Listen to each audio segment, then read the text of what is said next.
Hello, hello mga kadresya!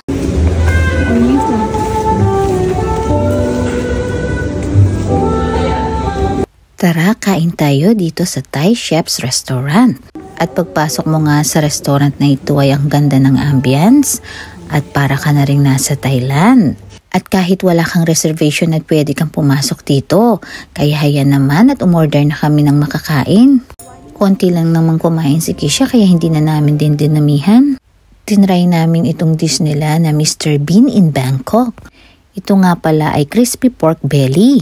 At ang sarap nito dahil may homemade chili paste sila pero ang sabi ko huwag masyadong maanghang. At dahil favorite ni Kisha ang noodles ay in-order namin itong Pad Thai yellow noodles. At most popular nga daw itong noodles na ito dito. Kaya Kisha, bago kumain, picture muna. Akala nyo ba si Kisha lang ang nasarapan? Syempre, pati ang daddy. At ang nagustuhan pa talaga ni Kisha dito sa noodles na ito ay ang mga sahog niyang seafoods. Ang lalaki daw ng hipon kaya solve na solve talaga siya. At syempre kami naman, hayan, singkarami ng makakain.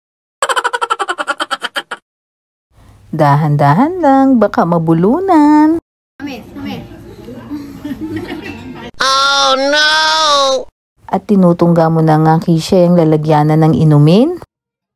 Ginagawa mo. Pero di bale, sarap na sarap ka naman dyan sa kinakain mo. Ang taba-taba daw ng hipon, sabi nga niya. Pero pagkatapos niyang kumain, Naman.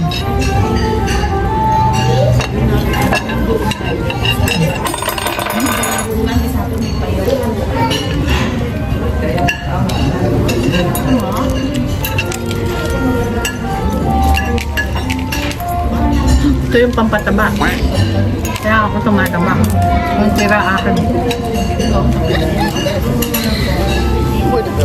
pinagtatawanan mo pa ako kay siya. Kaya ako tumataba eh. Pero di baling mataba, importante lagi ko kayong kasama. Paalam!